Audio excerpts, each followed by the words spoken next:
Hey everyone, my name is Nick Lambert. I'm the CEO of Doc Labs, and welcome to our latest live event. It's actually been a while since I've done one of these, so hopefully everything will go without a hitch tonight. Tonight we welcome back, or today, depending on where you're watching, we welcome back a previous and very, very popular guest, someone that I always find very clear and very insightful. It's Esther Makaay, who is the Vice President of Digital Identity at Signicat. Welcome back, Esther. How are you? Oh, thank you for having me. It's great to be re-invited. And it's also great to be able to talk about this topic that took, 3 years of my life, basically. And hopefully you're not bitter about that, Esther, but I don't think you will be. There's a really great bit of information you're going to pass along, I think, here. Just for context for everyone kind of tuning in, whether you've kind of followed Esther and this kind of story for the last few years, the European Wallet Consortium, one of the big consortia working in the space, has just wrapped up. It's been 2 years of testing across lots of different areas, including payments, travel, org identity, and some other use cases. And Esther's been absolutely right bang in the middle of it all, whether that's, and she'll tell us the good and the bad of that. And so we ultimately want to find out from Esther, how ready is Europe for the EUDI wallet? And remember, the wallets are mandated to be in the hands of both individuals and organizations in just over a year. I think it's December 2026. So we don't have long. So it'd be great to get that idea from Esther as to how ready they are. This session is comprised of a live session where kind of Esther will run through and present the kind of findings, and then also there'll be a Q&A segment of questions that we think are the ones that are most interesting and ones hopefully the audience will want as well. But if we don't ask anything or ask something that is interesting to you, you do have the opportunity, if you're listening online, to ask your own question, and we'll find time at the end to ask that to Esther as well. So if you do have questions, please add them into the Riverside chat that you're using to view this on, and we'll curate the questions and then get them to Esther at the end. And if you are listening, please let us know where you're listening from. Always great to see that and hear that we have some people out there that are enjoying the conversation. So without further ado, I think I've covered all the housekeeping duties. Esther, let me pass to you, and you're going to take us through the kind of findings. How did the last 2 years go? Yeah, I'm hoping I don't have too many slides, but let me race through most of them. So I'm going to do a very, very short recap, so to just give you the context. And then I'm going to dive into the output from EWC, which is huge because there were a lot of people working for quite some time.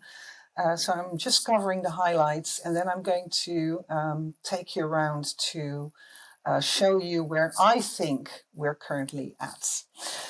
So for people who were under a rock for these past few years, or who just have been new to the topic, we're talking about the European Digital Identity Wallet, which will provide access to mobile national EIDs with government-grade assurance for all EU residents, usable in public and private sector across borders, and you can add stuff to it. And this is all part of a European regulation called eIDAS.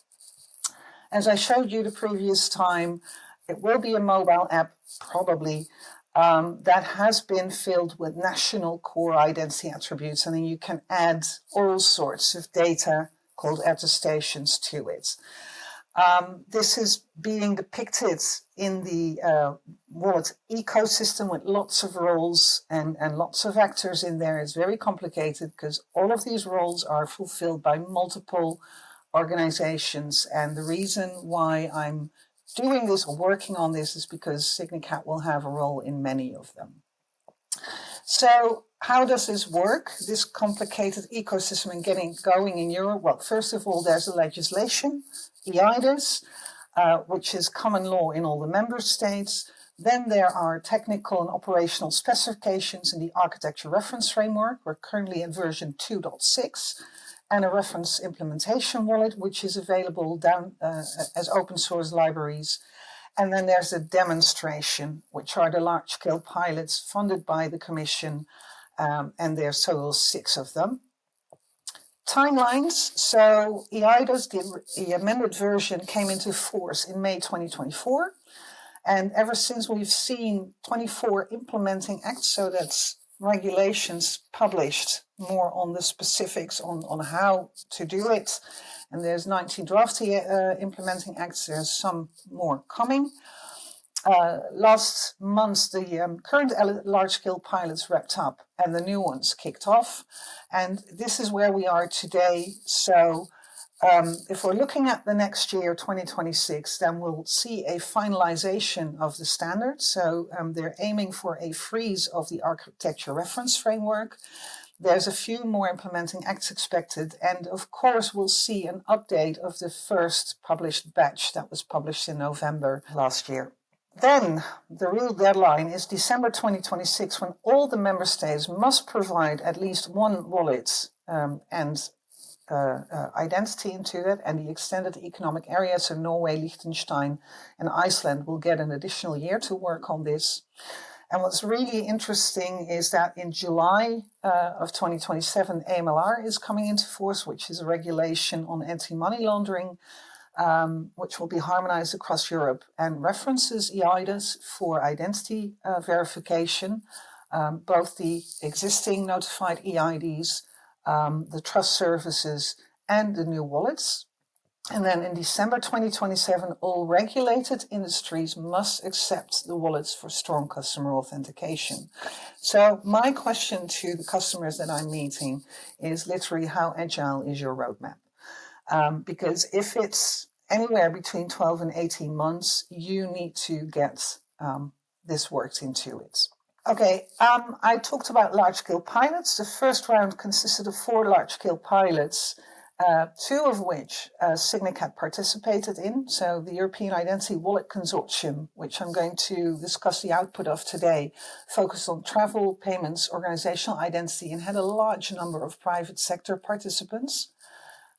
We also worked in a NOBIT consortium with a focus on payments, more on account-to-account payments than the card schemes involved.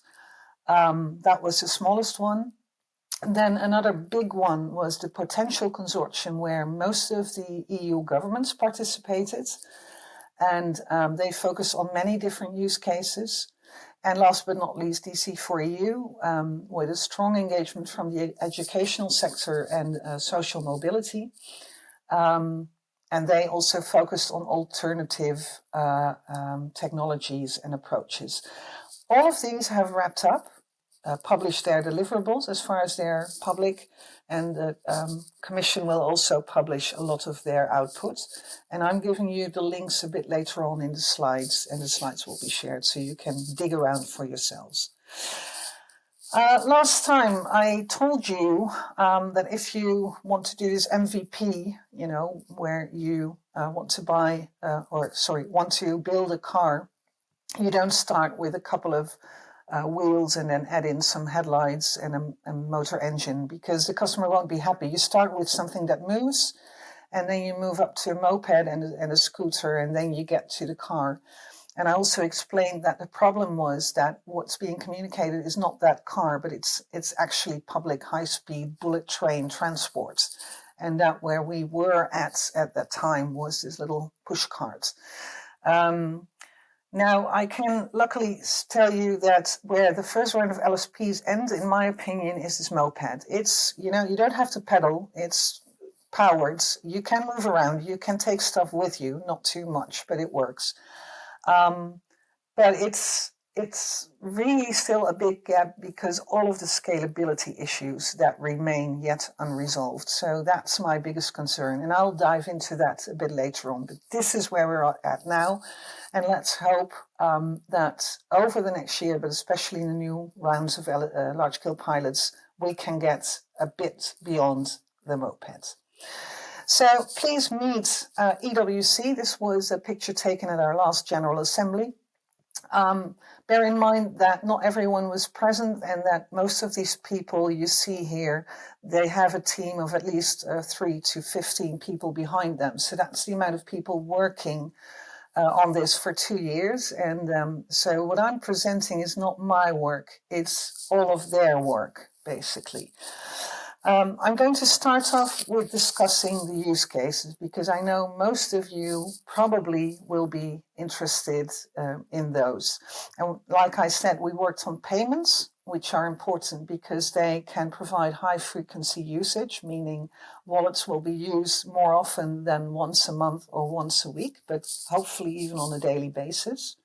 Then travel. You might not travel too often. Well, some of us do, but traveling always is a lot of hassle with booking tickets and checking in and filling out forms and finding all the paperwork and making it match. So that's high impact usage. And last but not least, we focus on business wallets and organizational identity, which are still very much conceptual, but it's near future usage that can be very beneficial. So let's start with payments. So payments and the EUDI wallet are really relevant because not only does it mean that you get a higher frequency usage, but if you combine identity verification with payments, you see fraud rates dropping. And we've seen this in the Scandinavian countries where they are more easily combining their national EIDs, which are built on top of bank IDs, with payments, and then you see fraud rates going down with 96 to 98%.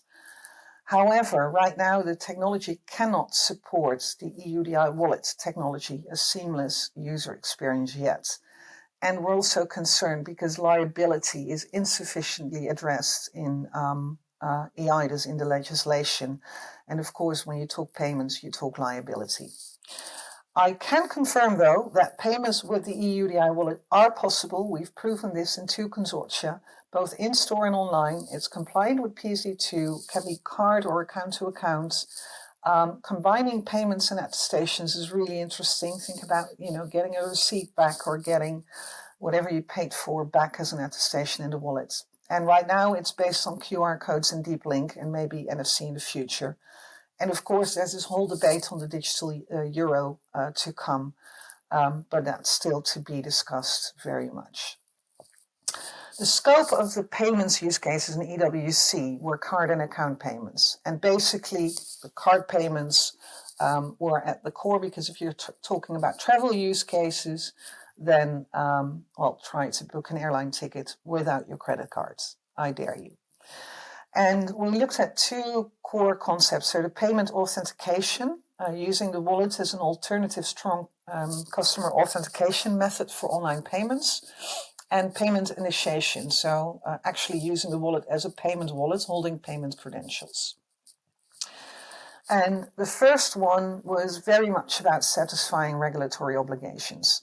So linking a user's wallet with a payment account or a payment card, which is registration, then using strong customer authentication for card-based transactions,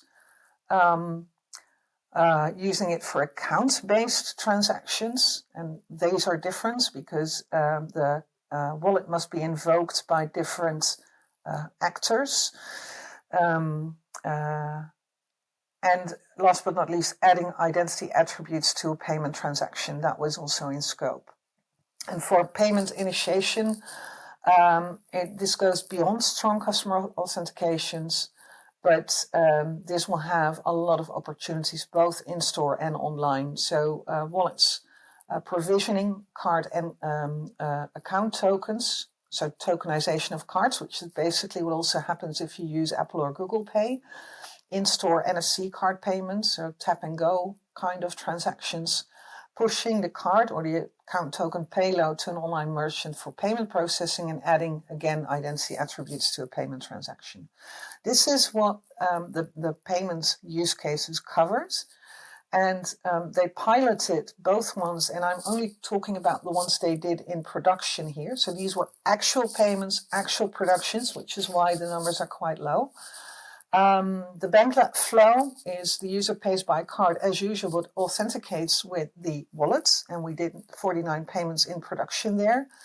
And then there's the merchant capture flow, combined presentation, users can fast check out with the wallet, authenticate the payment, consent to share a photo ID, something that we borrowed from the travel use cases. I'll come back to that.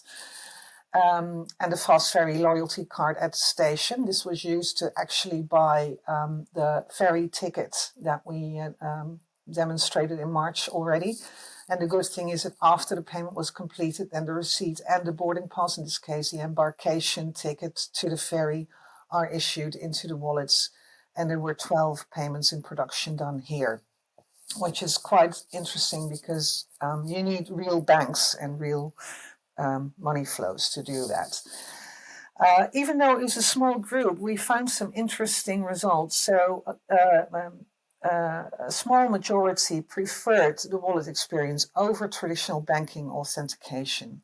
Now, bear in mind that traditional authentication methods and offered by their bank, including the next one, 80% found the wallet fast checkout was easier than standard checkout. This is not being compared to Apple or Google Pay. This is compared to banking apps or paying with your bank cards.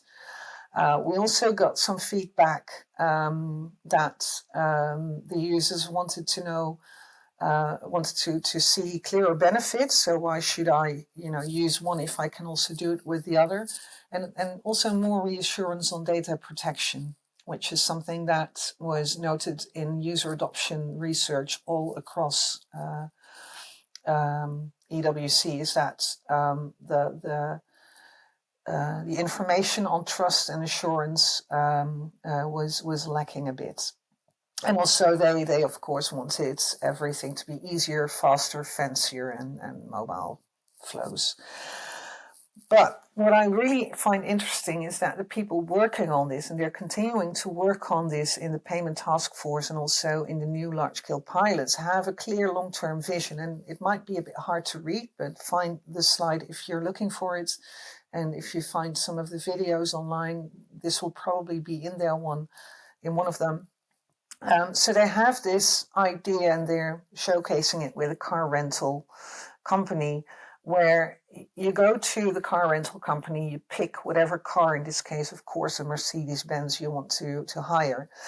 And then they really would like to have a button there saying this is an EUDI Wallet trust mark, is accepted by this merchant for user authentication and can be extended to payments, which is the second one in the bottom. And then the next one, when you go to, okay, I'm really going to rent this car, it also shows that the merchant, so the car rental company, is authenticated and it can be trusted. And then they really want this flow to combine the presentation of payment credentials and the driving license. So not do this as separate steps, but just present it in one. If you have this in your EUDI wallet, you can present it. Of course, there's additional verification. In this example, they're showing a biometric authentication, which also initiates payment initiation.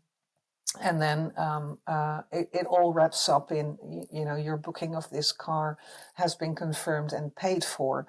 So this is what they're working towards, to have this experience embedded. Right now, the technology doesn't fully support it, but they are very confident that this can be done. So, and by now I've learned to trust them in seeing that work. Okay. Like I said, they work together, the payments, with the travel use case a lot. Now, if you're looking at travel, there's three basic takeaways, I think. So government border control, if you're talking about digital passports and travel, that's a closed ecosystem. They have their own relevant stuff they're working on. They're not talking to the industry, which is a shame because they are the people that are working with ICAO on DTC, digital travel credentials, and standardizing it.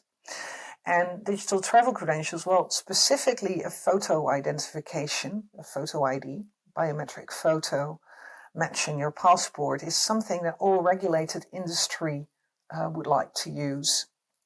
But it's embedded in DTC. I'll get to that later on. And then lastly, data sharing across all of the travel journeys, which can be partially self-asserted, but it is so promising. If you can share the data from your passport with a hotel for booking or reservations, or with an airline, you gain so much in efficiency and data accuracy that it's really an incredible application of the wallets.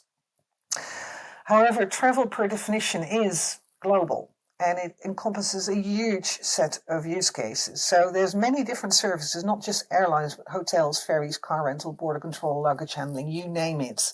And you're traveling, you know this.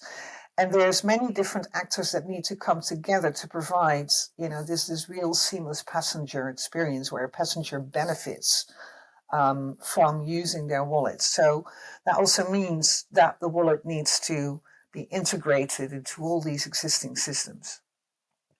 Now, we did a lot of pilots and research, and one of the key topics was digital travel credentials and photo ID. Because if you look at the wallet as a government-issued wallet with PID, then it contains no unique identifiers and no identifying pictures. So a lot of regulated industries will not be able to use this other than maybe basic authentication use cases. Now, if you look at the digital travel credentials from ICAO, it covers passport data.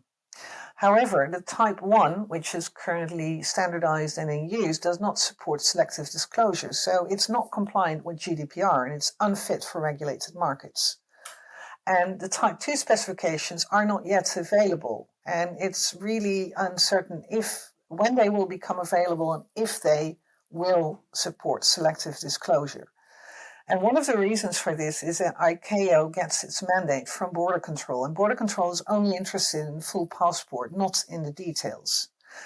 What's the good news is that photo ID is standardized by ISO and could be issued to the wallets by passport authorities or QTSP, or even self-asserted, but of course then regulated industries still do not benefit from it, because you could upload anyone's passport details to your wallet.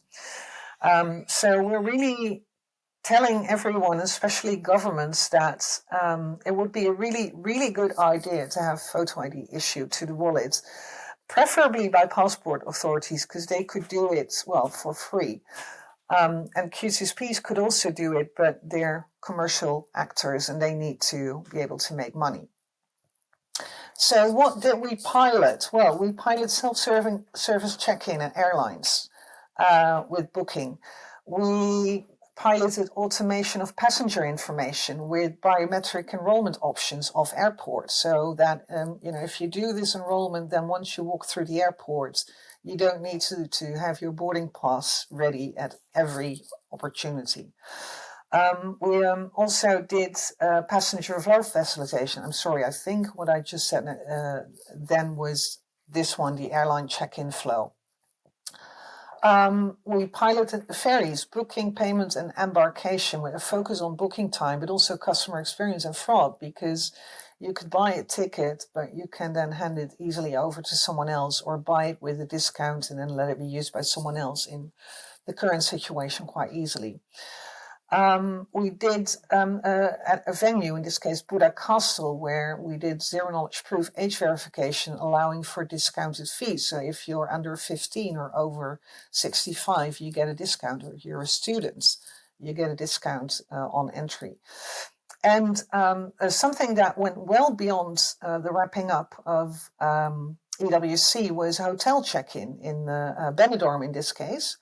They did a production pilot there, so it was real data, real hotel check-ins. And in Spain, hotels by national law are required to capture over 46 data elements for guest registration. Using the wallet showed that the average time to register a guest went down to 2 minutes from an average of 15 minutes. Meaning that for a hotel with around 200 rooms, that saves them 10 hours per day on working on this.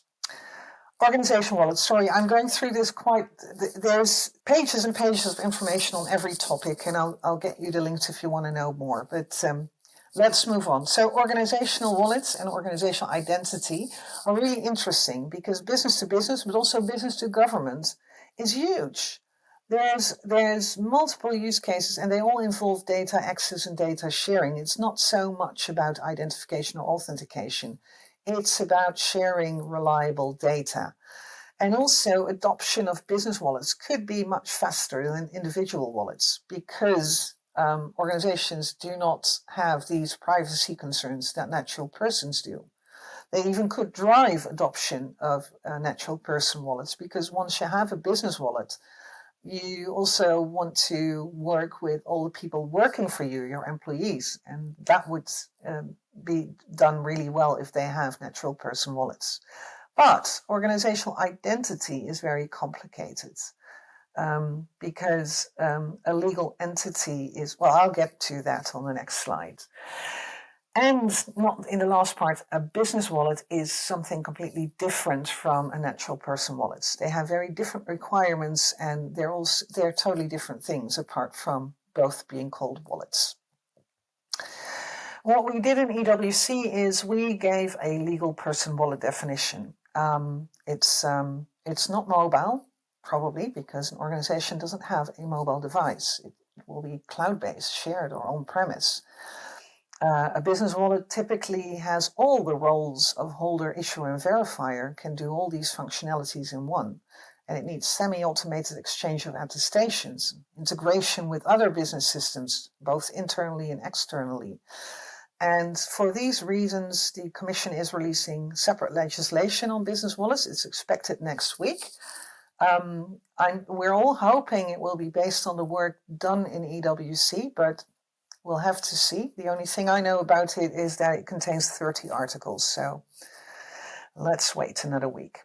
And then there's legal identity, but an organization is not a physical entity. You can't ask a company to, make an appointment at the desk. It doesn't have biometrics. It's a concept. And registration of organizations is very different per country and per legislation. It's hard to find commonalities in these registration data elements. In EWC, we defined legal PID and they came up with a unique identifier and a name, and that name was heavily debated. But in practice, there's lots of different identifiers that you can use. However, we need to agree on how to handle all of them. So the pilots being done on this topic in EWC, and mind you, this all will be taken on by WeBuild because this is a core focus of WeBuild. So WeBuild will take this on and push it further. But in EWC, we focus on public procurement, so attestations for evidence and verification of the economic operator. Then know your supplier, so onboarding a new business partner. This is about identifying other companies, opening a corporate bank account, and the exchange of business documents.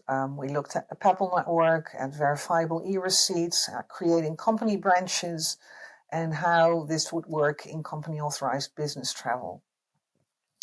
And the results were quite interesting because we immediately saw a lot of reduction of administrative burdens because, mind you, business to business and business to government right now is very much paper-based. It's not that digitized. It's form-based. Even if it's digitized, you have to fill out forms and forms and forms and sign them and authenticate them and authorize stuff. It also leads to a lot of simplification of onboarding and identity verification for business partners and suppliers, and this could lead to the last one as well, is that fraud will be diminished. Because at this point, we see a lot of attacks happening on organizations, and yes, AI is taking a big role in there as well. So being able to sufficiently identify and authenticate your business partners and their data really helps in this. I'm going on because we have a lot of stuff to cover.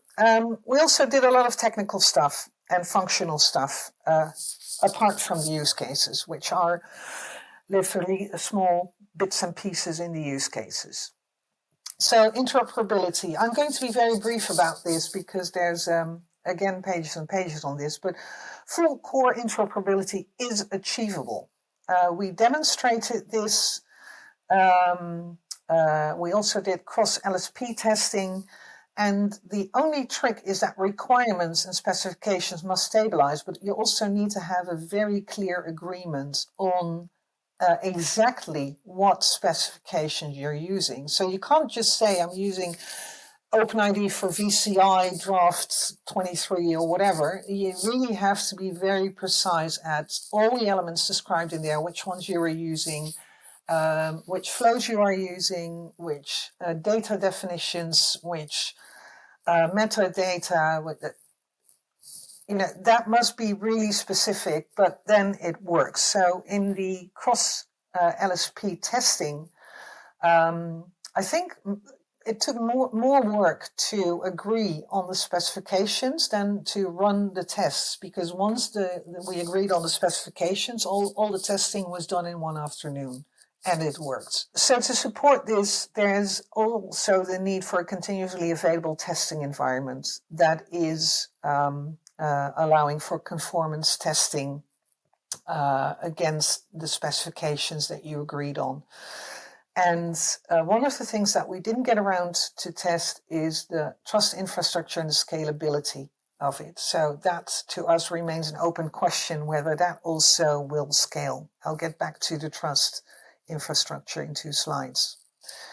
Signing. Now, signing is interesting because we're seeing renewed interest in actual signing. When we started with the large-scale pilots, a lot of people thought that signing, even qualified signing, was the equivalent of an I agree button somewhere on a website. So we had to educate them. And now I get more specific questions on which signing solutions will be supported and how they will look. And the only thing I can tell is, well, it will differ per wallet solution and per member state, because there's this line in the regulation says that the wallet should allow qualified signatures free of charge for private use. So you need a qualified signature creation device, and the wallet may or may not be that. In practice, the wallet capabilities and the device capabilities are not sufficient to cover this. So most will not. And they will invoke a local, a remote, or an external signature creation device and a signature creation application, meaning they will work together with signature creation providers. And signing flows will differ for each situation, but they will always cover the uploading of the document that will be signed, the identification of the signers, the creation of the signature and the packaging, and the delivery of the signed documents to the involved parties. In EWC, we made an inventory of 8 signing methods, and we demonstrated this flow also in NoBit, and I believe also in Potential. So it looks really complicated, but if you look to the wallet on the left, that's okay. They access a service. The service provider says, yeah, all nice and well, but I want you to sign these documents. They get the documents, they authenticate and consent to sign. That's basically what happens with the wallet.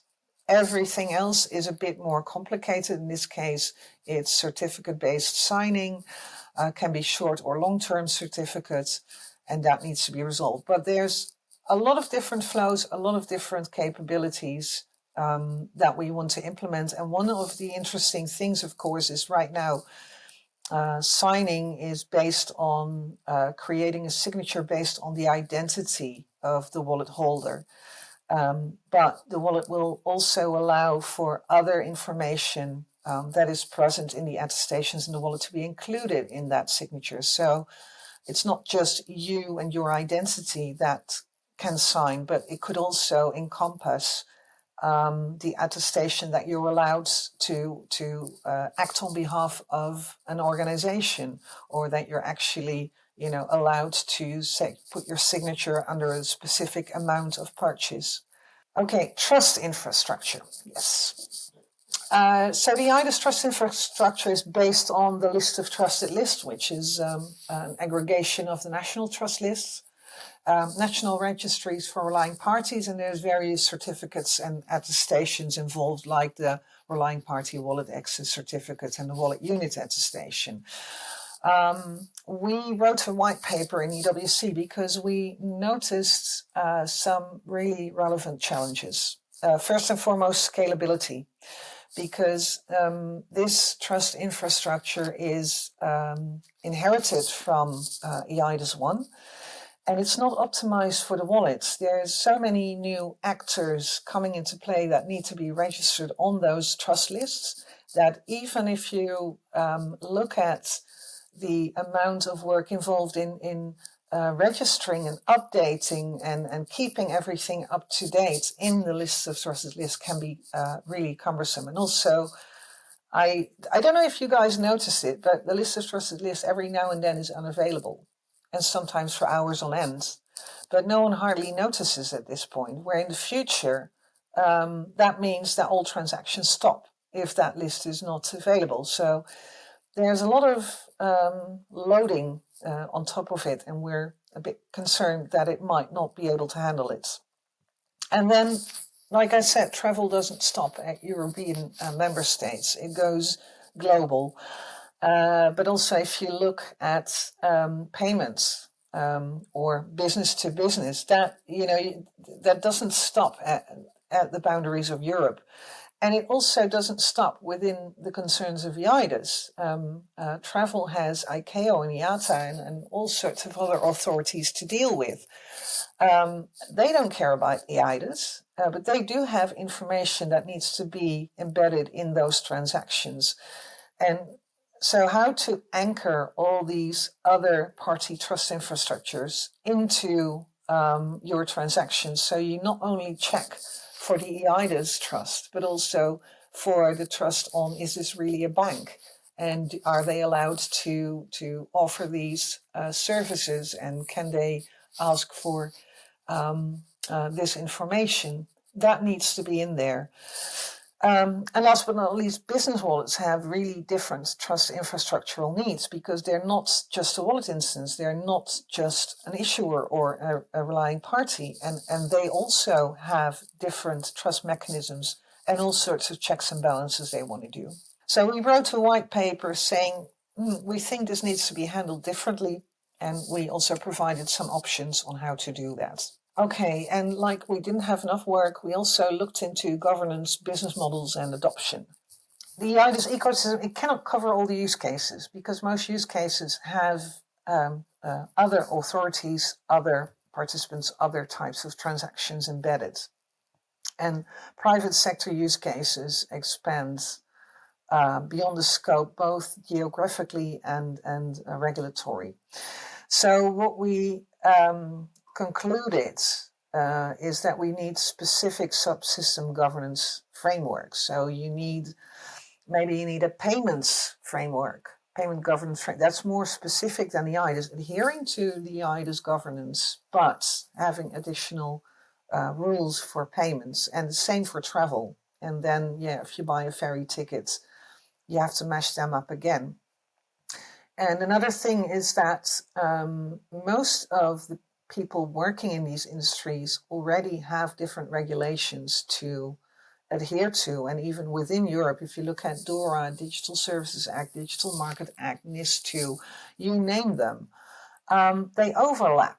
And there's a lot of unclarity there and a lot of questions where no one really makes a statement on what is what. So we really need that. So this is why I say we should consider driving development of specific ecosystem governance frameworks, which is not a trivial feat. Business models, that's the other, or the elephant in the room maybe. So a lot of actors in the ecosystems would like getting paid. And some of them are government funded, so we as taxpayers basically pay for them, but most and even the government funded ones would benefit from getting paid. But this is hard. EIDA's legislation focuses on legal and operational matters, so business models are not really considered. Then there's a lot of requirements on unlinkability, untraceability, and other privacy-preserving requirements, which makes it really hard to push, getting paid for transactions in there, because if you're not supposed to know where something is being used, but you get paid for it, that sort of defeats the purpose. And there's also currently no mechanisms to support payments. There's no protocol adaptations that would allow supporting of payments, or metadata giving information on how payments could be done. It's really necessary to facilitate options for getting paid. So especially issuers, if you want issuers to provide attestations and data into the wallets, they need to get paid. For trust service providers, this is even a bigger issue, because they are by default commercial entities, and commercial entities do not work for free. There's a shortage of clear liability and penalty regimes. It really falls short on who is liable. One of the examples, for example, is so if you want to use the wallet as a strong customer authentication mechanism. Now, PSD, I believe it's PSD, says that if you use strong customer authentication, you're not allowed to outsource it, or you can outsource it, but then you need to have an outsourcing agreement with whoever is handling SCA for you. And on paper, that would mean that everyone who is relying on the wallets for SCA would have to have an outsourcing agreement with all of the wallets, because technically they're outsourcing this responsibility to the wallets. That won't work. So we need ways around that. And the payment group has given some ideas on how to do that without too much hassle. And then they described also in the analysis of the business model that there's a short-term model. If we don't address getting paid and facilitate options for getting paid, we'll see a short-term model which is minimal viable compliance. The wallets will be yet another authentication system used for accessing governmental services and the mandatory SCA acceptance. But commercial parties will not start issuing into the wallets and using it for a longer-term value proposition that we're all envisioning. And that proposition is the real value of the ecosystem, but it needs work starting today. And I could spend a full hour on this topic alone, so I'm sorry to cover it this briefly. Last topic from EWC's adoption. Current expected adoption, we did a research, is 29%. So if you don't do anything, about 29% of the people will use the wallets in Europe. And the barriers are user experience, privacy and security, and trust. So we need communication on the benefits of EIDAs targeted at different use cases, different market sectors to gain this adoption. Because if you look at it, and there's also a whole document on this, is that even though there's a focus on all sorts of barriers, many citizens have support for this. There's a strong overall support for the wallet in Europe. Many citizens really recognize the positive, future-focused approach. But there's big differences, not just in countries, because you would expect that countries that do not have a current governmental EID would be more enthusiastic than countries that do. But there's also differences in age. And yes, of course, elderly people are more reluctant to adopt new technology, but this is also a cultural thing. So, for example, in Sweden, in Norway, everyone is asking me why would I want the wallets, because we've got bank ID. Well, in Sweden, they also have bank ID, different bank ID. But they're more like, oh, this is something new. Yeah, I want to try that. So there's differences on all sorts of aspects throughout Europe, and there's a whole report on this, so please look it up if you're interested. These are the links. The slides will be shared, but I think this is where you can find the deliverables, so documents, videos, slide decks, white papers. We currently have it on the EWC website, and there it's very dryly listed, so it's easier to find something on title if you know what you're looking for. And then the Commission also has a website on the LSPs and their deliverables, but it's much more, well, it looks prettier. It's a bit harder to find stuff. And now we're continuing. There's 2 new large-scale pilots. So there's a WeBuild consortium, which is huge. It's even bigger than EWC. It's led by the Dutch Chamber of Commerce and will focus on organizational identity through business, supply chain, and payment use cases, but also cover, of course, the natural person and their interactions. That one started in August 2025, and Aptitude was kicked off, I think, 2 weeks ago by the French government, and it will focus on travel payments and vehicle registration. They don't have a website yet, so I don't have a lot of information there so far. And just to give you an impression, if you thought EWC was big, this was the kickoff of WeBuild. There are, I think, almost 200 participants, 13 business registers. It's really impressive. So, but it will take them a while to get going. So don't expect any major outputs until the summer on this. Now, with 1 year to go, where are we at? Because this is just the LSPs, right? This was the playground where we did a show and tell on if you do this, look, it can work. It's sort of, the innovation sandbox place to do it. Like I said, these are the timelines. So we're looking at a year where standards will finalize, a few last legislation, and we're really waiting for all the member states to come up with their wallet solutions.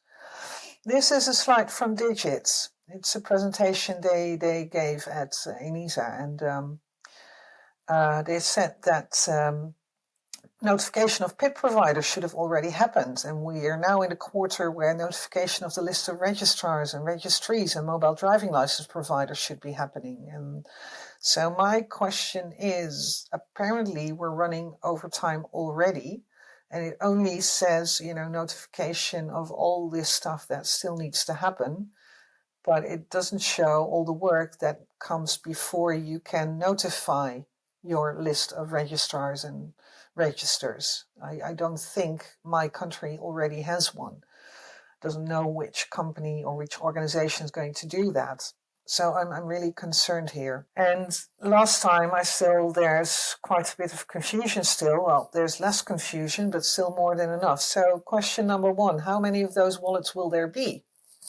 At least one in each member state, although the Netherlands already said we're not going to make the deadline. So I'm thinking other countries will follow. But 6 of them, including the Netherlands, announced an open certification. So there will be multiple wallets there if they go for national certification. And then there's dozens of wild wallets, which are aligning to the ARF, but might not go for certification. And then I've seen a lot of commercial apps announcing the integration of wallet capabilities. Now, are they wallets or what? And then there's some eager third countries, so non-European countries that say, we've got a wallet, we want to play along. So, and PID will only be issued in a certified wallet of the issuing country. So, I'm really curious to see. I think the betting is somewhere between 30 and 50 wallets around Europe. And mind you, they won't be fully interoperable. They will have at least different dialects. So rules and regulations and specifications as part of them. The specifications, which is good news, are stabilizing. When we started with EWC, there were none. And what was there was highly conflicting. And then in the beginning of this year, we had bi-weekly updates. But the ARF is planned to be frozen by the end of the year. So 6 discussion topics are still to be integrated. And 3 are left open for iteration 3, which will happen next year, including pseudonyms, the DC APIs, and zero knowledge proof. They are tough. And Etsy and Sen are working really, really hard on finalizing the standards to be used in the ecosystem, because they need to get them finished in order to get them embedded in the updates that are planned for October, November next year. And this is this is a picture to show where all the Etsy and Sen standards reside. I've also got pictures showing all the names of the different standards, but that gets really cluttered, so I'm not showing it. But there's quite a few of them pertaining to all these interfaces and actors.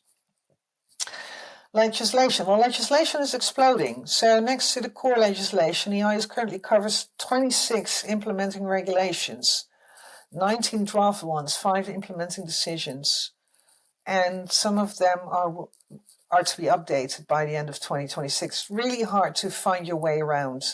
And then we're looking forward, and there's hardly any information on the national policies, which will cover the certification scheme. So what will the wallets be? What will PIT issuing look like? How will user onboarding work? But also relying party registration, because if you want to engage with a wallet, you need to register as a relying party in a member state. And that member state dictates the policies and rules. Oh, and yes, like I said, some non-harmonized requirements from overlaps with all the other alphabet soup in Europe, which is also currently a headache for all the supervisory bodies and certifying authorities. Another question is, do we really want private sector in? Because it's a hard business case for anyone in the ecosystem, but the commercial participants really need a sustainable business case. And if you look at QEA issuers and QTSPs, it's really hard for them to make sufficient money and find a decent business case. Then if you want to engage with the wallets, you have to register as a relying party. And there's also registration as an issuer, including attestation schemes and rule books and catalogs and whatnot. Well, even if you don't want to be a QTSP, so being a QTSP is really a tough job. You don't do that overnight. But for non-qualified issuers, there's also a stiff amount of impressive requirements. Like I said, liability is insufficiently addressed, and especially on governmental services and data. What if you rely on it and you fall through the ice? How to handle that? So private sector issuers might not be supported everywhere from the start. We've seen a lot of national solutions where they say only the government will be able to issue into this wallet for now. And we're not, we're going to look at everyone else a bit later on. So my question really is how to break through these hurdles and get private sector engaged. And of course, adoption. Adoption requires communication to service providers. They need to understand that the wallet is more than just another authentication mechanism. And it needs to be distinctive, applicable to your geography, to your industry, unless, of course, you just want to go to the minimal viable compliance, because you have to accept it for strong customer authentication, in which case I suggest you look for an intermediary or a broker and just plug in your service. End users also need to become aware of this. They need to know about the security and privacy benefits and the trust. You need to focus on high impact use cases when communicating to them, because everything else doesn't really interest them that much. And like I said, there's even more regional profiles about this. So, yeah, I think we still have a lot of work to do. Esther, that was fantastic. Thank you so much for going through that. So much information in there. Yeah, I'm sorry. It's just, and this is just I have this idea of, this picture of how to draw an owl, and then it says, draw 2 circles, now draw the rest of the owl. Yeah, of course. Yeah. And I think what we might try and do, Esther, is, if you're okay, is circulate your slides in some way. I'm not really sure how we'll do that yet, but are you comfortable to do that? I'm going to give you a PDF you can publish it on on the website. Yeah, because I think that condensed version, I know you put some links in there, but I'd imagine there's probably like an iceberg below all this. And so I think a lot of people would probably just appreciate the high levels, or even though it's a lot of depth to it, the really important stuff. So that would be fantastic. And we'll figure out a way to distribute it to everyone. Yeah, I wrote a summary of all the deliverables, and I think that's 2 documents, and the summary of everything even covered 130 pages or something like that. Yeah. Wow. That's a huge amount. I was wondering, we'll try and pick off a couple of audience questions. But Esther, one question that was interesting to me, I'm kind of constantly thinking about adoption, and you made a really interesting remark during the presentation about if you do nothing, you'll get 29%. Yeah. And I'm just trying to think about the context for that. Is that once this has kind of reached maturity, that if there's no marketing and no comms done, if governments just push out wallets with PID and you tell people, there's this wallet thing and you can use it for this, around 29% will go, I'm going to give that a try. Yeah, that's sort of the base response. Got it. And is that in a context in terms of time for that, Esther? Like what time scale does that assume? Because I guess adoption levels are kind of measured against a time frame. Yeah, now we're back to the biggest question is what will the member states do? Because like I said, the Netherlands already said, we're not going to meet the deadline, so wait for it. Poland is showing MobiWatel, which is a great solution. It's just not compliant to the ARF. But it's something I think all of the member states are jealous about. They would love to have something that looked like that. Germany probably is a front runner right now. They are open, they are communicating, they have an architecture, they have plans, and they're sharing it. But I'm hoping all the other countries will follow suit pretty soon and start opening up about what they are planning to do. Understood. Let's try and hit a couple of questions. Bo is asking, e-receipt was one of the EWC agenda items. Is that something that you guys got through? And if so, can you give an insight into the results? Yeah, that was part of the basically the ferry ticketing and other payments. Yeah, is where as a response, and yes, we've piloted that in production, but we defined our own attestation for it and used that. And of course, in order to get true adoption, and this doesn't go only for e-receipt, this also goes for power of attorney or any other attestation, is you need an industry specification that people will adhere to. So you either go through the existing industry groups governing that, or you set something up nationally, because of course there can be national differences for whatever reason. Yeah. Got it. That's helpful. I'm going to pick off 2 more questions. We'll maybe need to try and figure out how we answer some of these other ones, but we'll not be able Send to get them through over, them all and we can do a blog on it or whatever. That would be it. Yeah. That would be a great idea, actually. Yeah, let's think about how we do that. A question from Neil. Neil, thank you for the question. He's asking, how closely did you work with Apple and Google, particularly in relation to the use of NFC? Well, Google participated wherever they can. They participated in EWC. Great. They are also part of the new LSPs. It was a really interesting point where we explained to them that they had to adhere to our limited set of primitive standards instead of because they could do all this stuff already, of course, and much prettier than we could. But but they really worked to align with the ARF and with the specifications and in running the interoperability tests and showing conformance. So that's really interesting. Yeah. And Apple were absent, I guess. Well, they're not actively engaged. Okay. I think Apple probably is just doing. They have their own strategy, their own roadmap. They're not as community engaged as Google is. Yeah. At least not in this community. Yeah. Okay. Understood. Thank you for that. Last question. This could be a hand grenade, Esther, so toss it back to me if you don't like it. But it's one around, we can't have an episode of anything these days without talking about agentic AI. And the question from just someone that calls himself Doctor, did you consider agentic AI and delegated authority to an agent for payments as part of all of this? So I guess an individual delegating authority for an agent to transact on their behalf. Anything with agents and AI is at the top of any hype cycle you want to plot right now. The trick is, let's face it, even today, the European Digital Identity Wallet is a concept.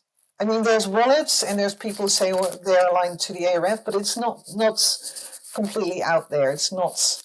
And there's so many bits and pieces still missing. Now, AI is even more of a concept. We've got stuff that can mimic intelligence. I do, however, believe in agents. I do believe in that way of working, and especially if you look at the wallet ecosystem and orchestrating, harmonizing everything that needs to be done could work. But in my belief, an AI agent or something, because we need to talk definitions then, but it needs something to anchor it. It needs, and the wallet also can be regarded as some personal vault with verifiable information or reliable information. So without a wallet, I don't know if you can make a personal AI agent work. But the wallet needs to be established more in real life before you can start pushing AI on top of it and seeing how that starts hallucinating, basically. Yeah. Got it. Perfect. Esther, thank you so much. I know we're over time, so I think we'll probably try and organise ourselves around capturing some of the really good questions that we got and some of the ones that maybe we had as well, and getting them into some kind of blogging format that we can really push out on LinkedIn. Push them out on LinkedIn, something like that, yeah. That sounds fantastic. But listen, I really appreciate all the time and effort you took to put all of this stuff together, as I'm sure the audience has by the amount of claps and thumbs up that we got. Seeing all the little icons. Thank you, guys. No, it's fantastic. But thanks again, Esther. So those are the key takeaways from the European Wallet Consortia, the last 2 years worth of work. Covered in amazing detail by Esther Makaay. So Esther, thank you so much for coming on, and to everyone who did join, we will get the recording out to you, we will get the slides out to you, and we'll give some thought to how we can pick off the questions we didn't quite get to. So thanks to everyone for joining, and Esther, thanks again for taking part.